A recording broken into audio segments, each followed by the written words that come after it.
नमो नमः छात्रों। आज विद्यालय से मैं निधि श्रीवास्तव संस्कृत की इस कक्षा में आपका स्वागत करती हूँ। छात्रों, पूर्व कक्षा में हम पर्यावरण के विषय में चर्चा कर चुके हैं कि पर्यावरण शब्द दो शब्दों से मिलकर बना है। परिधन आवरण, जिसका अर्थ है हमारे चारों ओर ढका हुआ का वातावरण।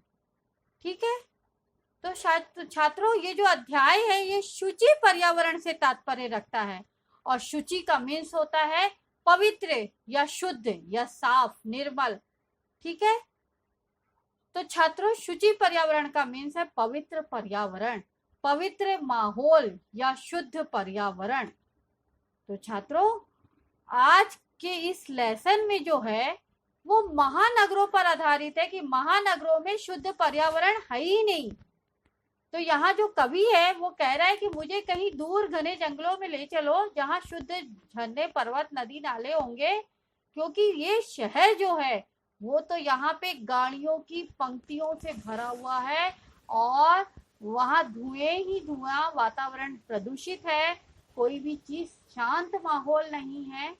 तो इसके बारे में इस पाठ में बताया जा रहा है और यहाँ तक ये भी कहा जा रहा है कि प्रदूषित वातावरण के कारण वायुमंडल भी दूषित है, जल भी दूषित है, भोज्य पदार्थ भी दूषित है। तो छात्रों, शुचि पर्यावरण यानी शुद्ध पर्यावरण का होना हमारे आसपास बहुत जरूरी है।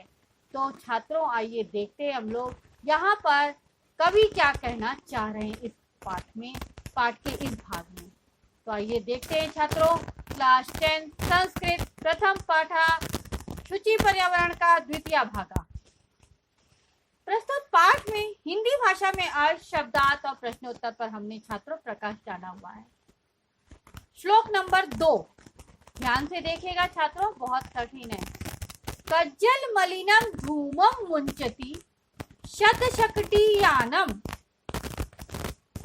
वाष्पयान माला संधावती वितरन्ति ध्वानम यानानम पंक्तयो ह्यनन्ताः कठिनम संसरणम शुचि पर्यावरणम। समझ में आया छात्रों पूरा श्लोक? अब इस श्लोक के बाद हम आपको बताएं इस श्लोक का हिंदी में अर्थ लिखने के लिए या हिंदी में अर्थ समझने के लिए हमको पहले इसका अन्वय करना जरूरी है। और इस श्लोक का अन्वय का मतलब है कर्ता, कर्म, क्रिया और इनके विशेषण को उनकी विभक्तियों के साथ में एक साथ नियोजन करना अर्थात रखना। तो आइए इस श्लोक का हम लोग अन्वय देखते हैं। शतशकटीयानम कज्जल मलिनम धूमम मुंचति ध्वानम वितरन्ति वाष्पयानमाला संधावती ही यानानाम अनंताः पंक्तया संसरणम कठिनम। ठीक है, एक लाइन में बोल दी मैं, ध्यान दीजिएगा। ही यानानाम अनंताः पंक्तया संसरणम कठिनम। तो छात्रों, आइए इस अन्वय का हम लोग शाब्दिक अर्थ देखते हैं, फिर उसी आधार पर हम उसका सरलार्थ करेंगे। तो शतशकटीयानम का मीन्स हुआ सैकड़ों मोटर गाड़ियां। शतशक्ति यानी सैकड़ों और यानम यानी गाड़ियां। कज्जल मलिनम, कज्जल यानी काजल, मलिनम यानी गंदा या काला, तो काजल सा मलिन या गंदा। धूमम यानी धुआं, मुंचती छोड़ती हैं।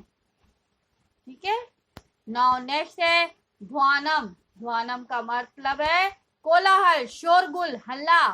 गाड़ियां हल्ला करती है, शोरगुल मचाती हैं, कोलाहल करती हैं। वितरन्ति यानी बिखेरती हुई। वाष्पयान माला, वाष्प यानी धुआं या भाप, यान माला यानी गाड़ियों की पंक्तियां, माला यानी पंक्तियां और यान यानी गाड़ियां। तो ध्वानम वितरन्ति वाष्पयान माला यानी कोलाहल, बिखेरती हुई गाड़ियों की, मोटर गाड़ियों की माला। संधावती, संधावती का अर्थ है संधावती का मतलब है छोड़ना या चलना, वहां पर धावन करना, धावन धावन यानी चलना, दौड़ना। ठीक है, तो धुआं छोड़ती हुई मोटर गाड़ियां जो है संधावती यानी दौड़ती हैं या चलती रहती हैं। ठीक है, ही यानी ही, यानानाम यानी गाड़ियां, अनंताहा यानी अनंत, जिसकी कोई गिनती ही नहीं है, जिसकी कोई सीमा ही नहीं है, इतनी गाड़ियां महानगरों में होती हैं। पंक्तिया यानी फिर लाइन, माला या पंक्ति, संसरणम यानी चलना, कठिनम यानी कठिन। ठीक है छात्रों, तो आपको समझ में आया इसका शाब्दिक अर्थ, अभी आपको समझ में आ गया होगा। आइए हम इसका सरला देखते हैं कि शत शकटी यानम कज्जल मलिनम धूमम मुंचती, अर्थात शत शक्ति यानम यानी सैकड़ों मोटर गाड़ियां काजल सा मलिन धुआं छोड़ती हैं। ध्वानम वितरंती यानी कोलाहल या शोरगुल बिखेरती हुई, वाष्पयान माला यानी कोलाहल बिखेरती हुई, गाड़ियों की संधावती यानी पंक्तियां जो हैं वो दौड़ती रहती हैं। वाष्पयान माला संधावती यानी गाड़ियों की माला शोरगुल करती हुई दौड़ती ही रहती हैं। संधावती है ना धावन, दौड़ना। ही यानानाम अनंताहा पंक्त्या संसरणम कठिनम, तो गाड़ियों की ही अनंत पंक्तियां यानी अनंत जिसकी कोई सीमा ही नहीं है, पार में, संसरणम कठिनम यानी चलना कठिन है, यानी गाड़ियों की इस पंक्ति में चलना बहुत कठिन है, ऐसा कवि बता रहे हैं। ठीक है छात्रों, समझ में आ गया आपको? एक बार इसका शब्दार्थ आप देख लीजिए कि सैकड़ों मोटर गाड़ियां काजल सा मलिन धुआं छोड़ती हैं, कोलाहल बिखेरती हुई या हल्ला गुल्ला करती हुई रेलगाड़ी की पंक्तियों के समान दौड़ती रहती हैं, और गाड़ियों की पंक्तियों, इन गाड़ियों की पंक्तियों में चलना कठिन है, ऐसा कभी बता। समझ में आ गया छात्रों? ना आइए हम लोग देखते हैं दूसरा श्लोक, श्लोक नंबर 3, ध्यान से देखिएगा। वायुमंडलम भृशम दूषितम नाही निर्मलम जलम। देखा छात्रों क्या बता रहा है कवि? कुत्सित वस्तु मिश्रितम भक्षयम समलम धरातलम करणीयम बहिरंतर जगति तू बहु शुद्धिकरणम शुचि पर्यावरणम। ठीक है, अभी वही अन्वय करते समय हमें कर्ता कर्म क्रिया और उनको विशेषण को उनकी विभक्तियों के साथ एक ही पंक्ति में नियोजन करना है। तो आइए श्लोक का हम लोग अन्वय देखते हैं छात्रों। ही भृशम दूषितम वायुमंडलम निर्मलम जलम न कुत्सित वस्तु मिश्रितम भक्षयम समलम धरातलम बहिकरणीयम जगति अनंतः तू बहुशुद्धिकरणम। ठीक है, आइए अब इसका अर्थ देखते हैं, शाब्दिक अर्थ अन्वय का। ही यानी तो ही होता है, भृशम यानी बहुत अधिक यानी अत्यधिक, दूषितम यानी गंदा, दूषित है ना, जो गंदा होता है, वायुमंडलम यानी वायुमंडल, हवा का जो वो है, निर्मलम यानी शुद्ध, जलम यानी पानी, ना यानी नहीं। तो क्या बोल रहा है कि ही भृशम दूषितम वायुमंडलम निर्मलम जलम ना, यानी निश्चय ही अत्यधिक दूषित वायुमंडल है और निर्मल जल भी नहीं है, ना निर्मल जलम यानी निर्मल जल भी नहीं है, यानी शुद्ध पानी भी नहीं है। कुत्सित वस्तु मिश्रितम भक्षयम, कुत्सित वस्तु यानी खराब वस्तु, यानी जो कुत्सित होती है, बुराई की भरी। मिश्रितम यानी मिला हुआ, यानी कोई भी भोज्य पदार्थ है जो कि कंकड़ पत्थरों से भरा हुआ या एक दूसरे में आपस से मिला हुआ। भक्ष्यम यानी भोज्य पदार्थ है।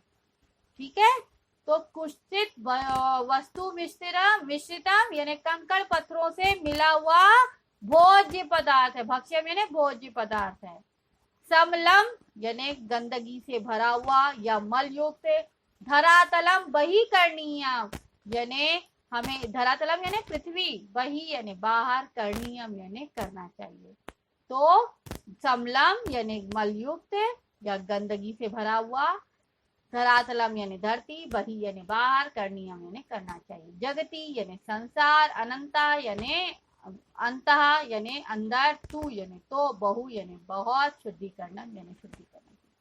तो वो क्या कह रहा है छात्रों कि निश्चय ही अत्यधिक दूषित वायुमंडल है, निर्मल जल भी नहीं है और खराब वस्तुओं से मिला हुआ भोज्य पदार्थ है, और क्या है, गंदगी से युक्त इस धरती को हमें दूर करना चाहिए या बाहर कर देना चाहिए, क्योंकि संसार में अंदर अधिक शुद्धि हमको करनी ही चाहिए, नहीं तो हम जी नहीं पाएंगे छात्रों। इसलिए वो कवि कह रहा है कि जगती अंता तू बहु शुद्धि करना, यानी इस संसार में तो हमें बहुत शुद्धिकरण करना है। आप अर्थ देख लीजिए छात्रों। निश्चय ही वायुमंडल अत्यधिक दूषित है, स्वच्छ जल भी नहीं है, कुत्सित वस्तु से मिश्रित भोज्य पदार्थ है, गंदगी से युक्त धरती को दूर बाहर करना चाहिए, संसार में शुद्धि अधिक करनी चाहिए। नौ छात्रों, इन दोनों श्लोकों पर आधारित मैंने कुछ प्रश्न तैयार किए हैं, उन्हें आप ध्यान से देखिए। प्रश्नोत्तर आपके 3 प्रकार के हैं, एक पदेन, पूर्ण वाक्यन और निर्देशानुसार। तो एक पदेन उत्तर देखिए। यानम कज्जल मलिनम किम मुंचती, यानी गाड़ियां जो है काजल सा गंदा क्या छोड़ती हैं, धुआं। तो आंसर हुआ धुआं, धूमम। नाउ सेकंड क्वेश्चन छात्रों देखिए। धरातलम की दृश्यम जातम, यानी पृथ्वी या धरती कैसी है या कैसी हो गई है, तो समलम यानी मलयुक्त, गंदगी से भरी हुई। नाउ सेकंड क्वेश्चन देखिए छात्रों, पूर्ण वाक्यन उत्तर। केशाम अनंता पंक्तिया धावंती, यानी किसकी अनंत पंक्तियां, अनंत लाइन दौड़ती हैं, किसकी, मोटर गाड़ियों की। तो याना नाम अनंता पंक्तिया धावंती। नाउ नेक्स्ट है छात्रों, निर्देशानुसारम उत्तर। तो इसमें देखिए पहला क्वेश्चन, कज्जल मलिनम इति पद से विशेष पदम किम, यानी कज्जल मलिनम पद का यहाँ पर विशेष पद क्या है श्लोक में, तो धूमम, क्योंकि धुआं काजल सा मलिन है, तो विशेष धुआं हुआ, इसलिए धूमम इति पदे। नाउ सेकंड क्वेश्चन देखिए। संसारे इति अर्थे किम पदम प्रयुक्तम, यानी संसार इस अर्थ में कौन सा दूसरा शब्द यहाँ पर प्रयोग किया गया है, तो जगती इति पदम प्रयुक्तम। ठीक है छात्रों। तो छात्रों आपको ये दोनों श्लोक बहुत अच्छी तरह से समझ में आ गए होंगे। पहले श्लोक में ये बताया गया कि काजल सा गंदा धुआं छोड़ती हुई सैकड़ों गाड़ियां जो आवाज करती हुई क्या कर रही हैं, अनंत पंक्तियों में खड़ी हैं, जिनके सामने चलना भी कठिन है। और दूसरी पंक्ति में बताया कि हमारा वायुमंडल इतना दूषित हो गया है कि उसमें सही ढंग से खाने के लिए भोज्य पदार्थ भी नहीं है, पानी भी गंदा है, हवा भी गंदी है। हमें कवि कह रहा है कि संसार को शुद्ध करना बहुत जरूरी है। तो छात्रों आपको ये दोनों श्लोक बहुत अच्छी तरह से समझ में आ गए होंगे। अगर आपको इन श्लोकों में कोई डाउट है तो आप आश विद्यालय के ऐप को लाइक करके क्वेरी में जाकर अपना डाउट पूछ सकते हैं। मैं आपका डाउट जल्द से जल्द क्लियर करूंगी। तब तक के लिए धन्यवाद। नमो नमः छात्रों।